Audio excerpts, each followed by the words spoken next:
Do your thing. So this is going to be a sort of a fun little bonus.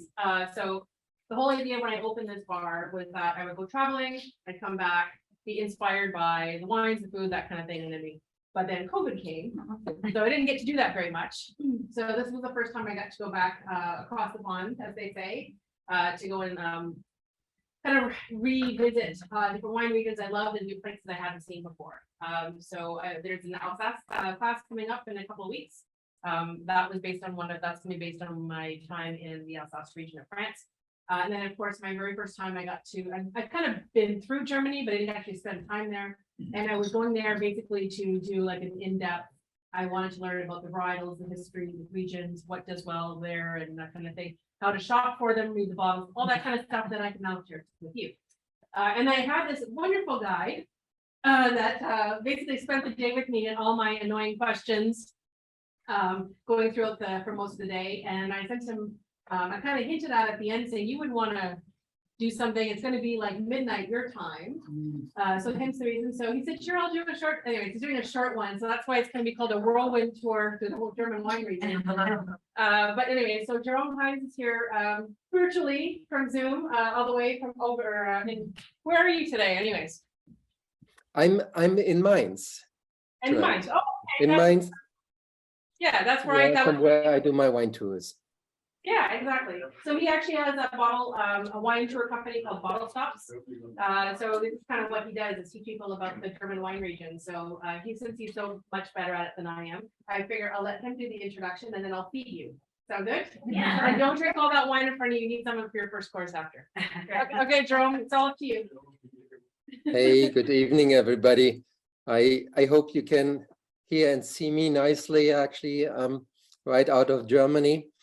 So yeah, Stephanie did the introduction already. I'm the founder and the operator of Bottlestops, a wine tour company in Germany, in Mainz. We do tours and tastings, we do events. And yeah, this is how I met actually Stephanie. She came to one of our tours to Rheingau. Now, the reason why I actually started this business about 5 years ago was being a German and living abroad. I was confronted a lot actually with pretty fixed mindsets about what German wine would be, and was typically influenced by what I would call the curse of the Blue Nun. Basically, I'm not sure if you're familiar with Blue Nun, but Blue Nun is actually a very cheap brand of German wine. And typically people would associate sweet, Riesling, cheap to wines from Germany. And it was a bit hard for me to stomach. And I decided actually with my second career, I should try to kind of change this a little bit.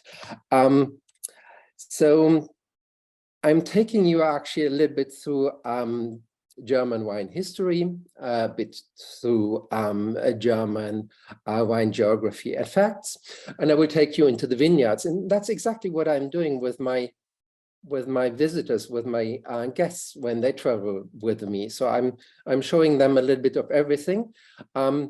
I can't do the tasting for you tonight, but that will be Stephanie's job. And I think she picked some excellent wines, and she's even matching it with food, which I would not do on my tours.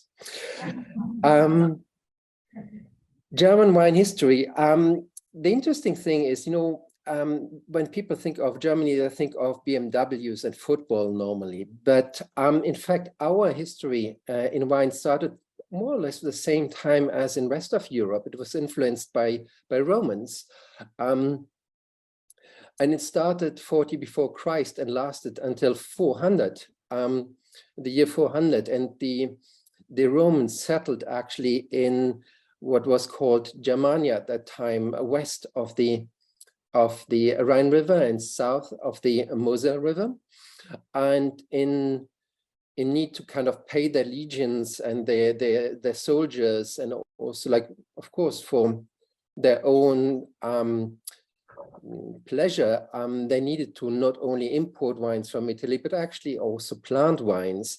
And that actually lasted, as I say, basically for 400 years, and only vanished actually with tribal migrations.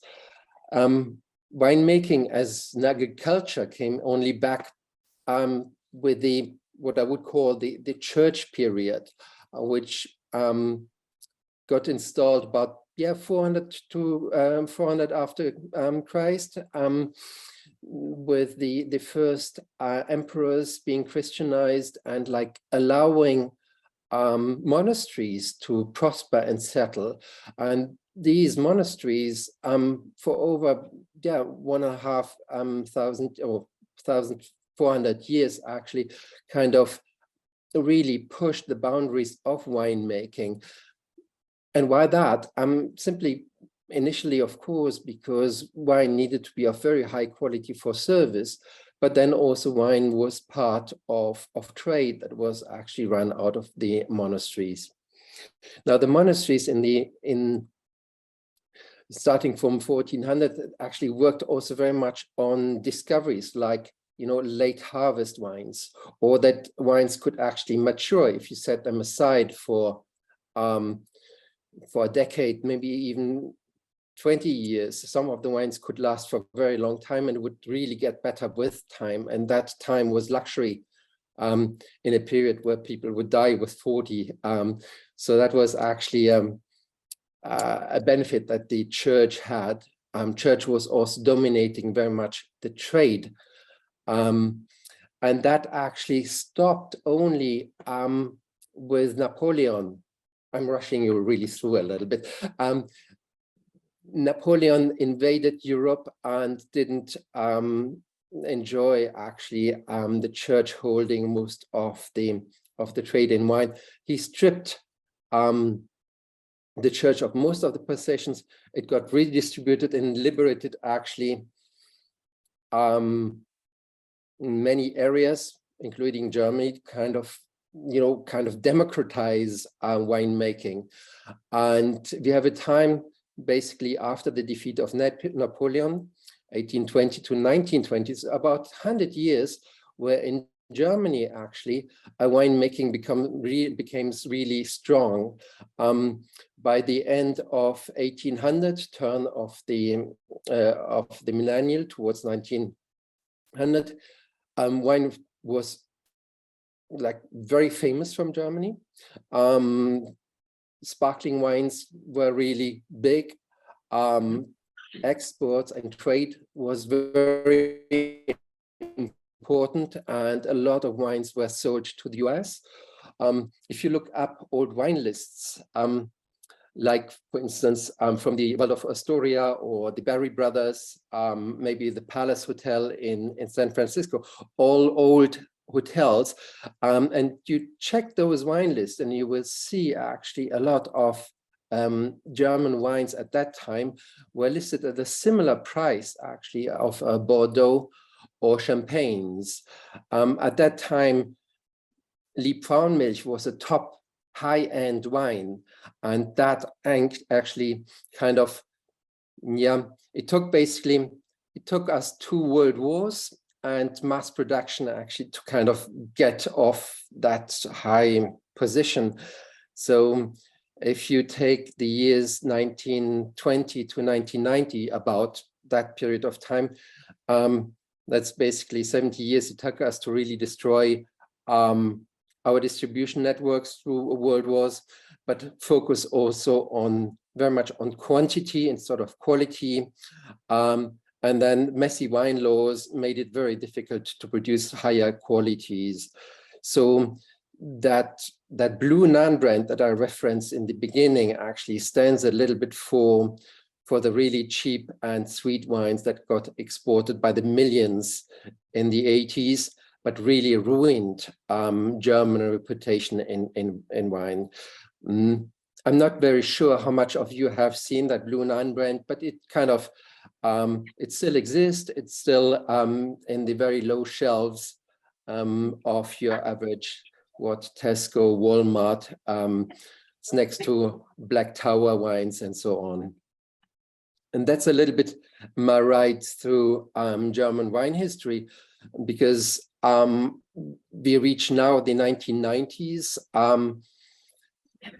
There is a resurrection, if you want to call it like that, with a focus on quality, a rethink of regionality in production, which means really not only thinking of wines of international or grape varietals that are internationally well known, like Cabernet Sauvignon or Chardonnay, but going back actually also to classical grape varietals, like, for instance, Pinot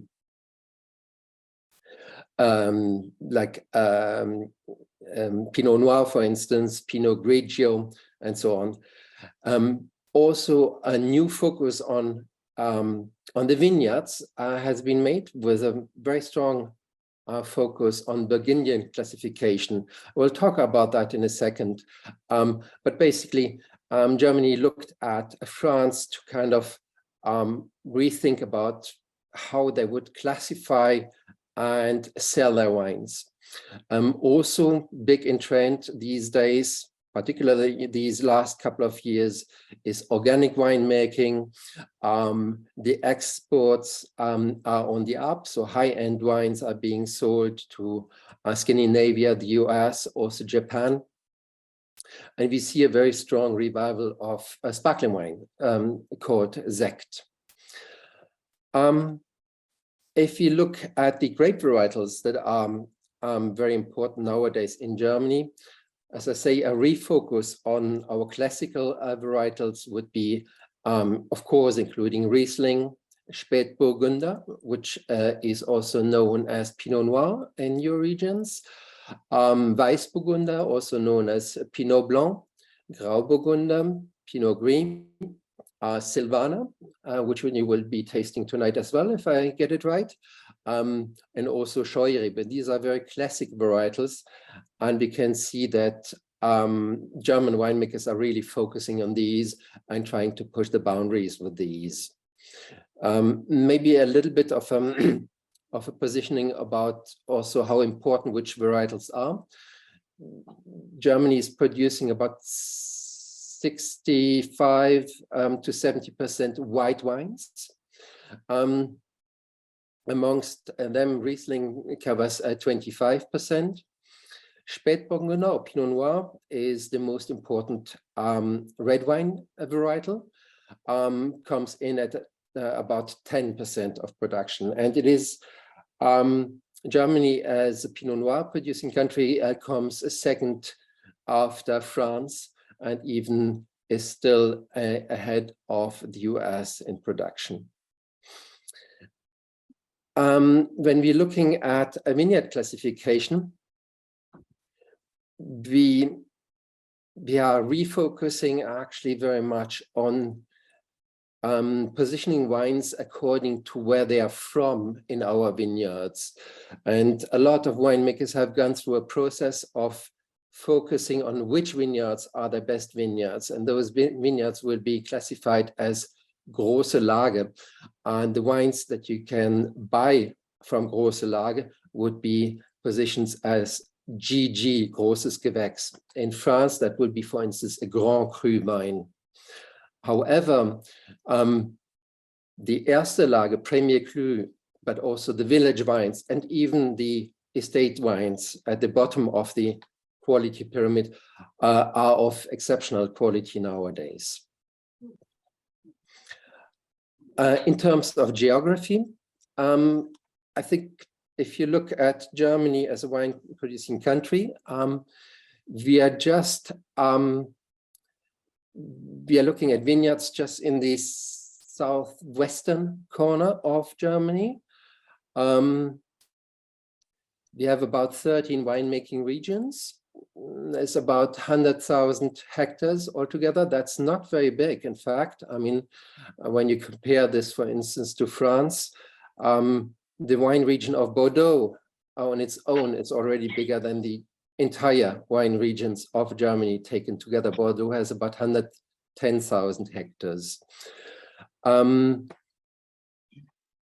I'm not sure if you can see my cursor, but you would see actually the Bottlestops logo here in the middle around Mainz next to Frankfurt. And that's actually also where the 50th degree northern latitude runs through. And the 50th degree northern latitude is quite far up high, actually, when it's coming to winemaking, isn't it? So if you study wine, actually, most of the books will tell you that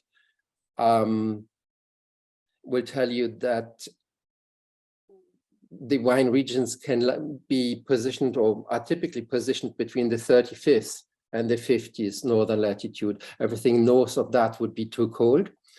However, in Germany, as one of the most northern winemaking nations in the world, it's possible to really make wine also right smack on the 50th degree northern latitude and even above that.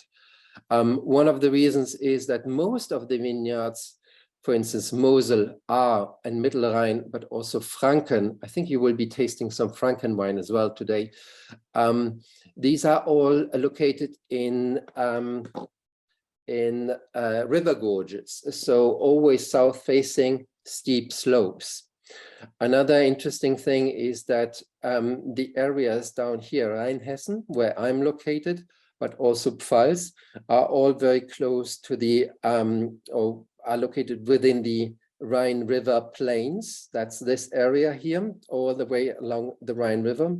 And they will be protected by mountain ranges that are like a horseshoe that shift around the, basically coming, I'm still not sure if you can see my cursor, but basically from France, all the way from France up to Nahe and all the way around Mainz and down towards Hessische Bergstraße and on the eastern side Baden.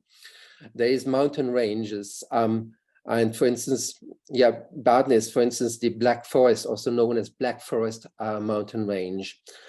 And you have the option that warmer winds from southern France push into the Rhine River Valley, which makes it actually this area around Rheinhessen and Pfalz one of the warmest of Germany, and enables winemaking also like on plains and on soft rolling hills. I would like to show you a couple of pictures that will give you a bit of an impression of the different vineyard areas. I just picked Rheinhessen and Rheingau, Mosel and Mittelrhein to give you just basically an idea what I'm talking about. Rheinhessen here is west of Frankfurt, south of the of Mainz, and right here left of the Rhine River.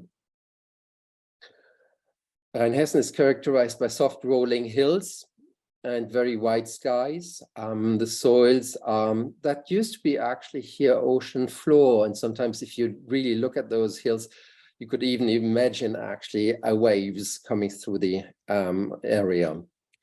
Rheinhessen features very classic estates, but also more modern estates.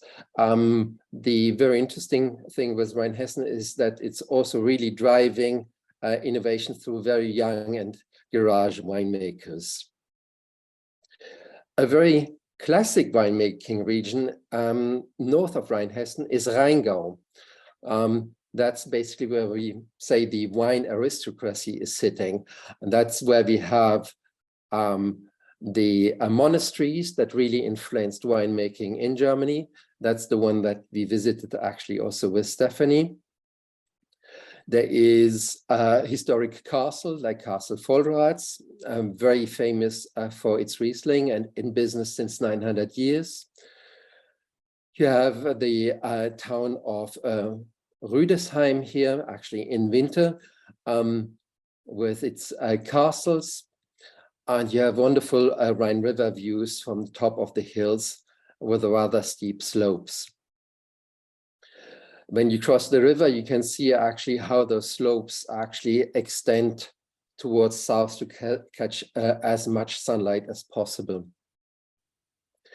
Another very nice wine region is the Middle Rhine wine region, where you have, again, small boutique winemakers, very modern cellars, where you have steep vineyards rolling around the Rhine River bands.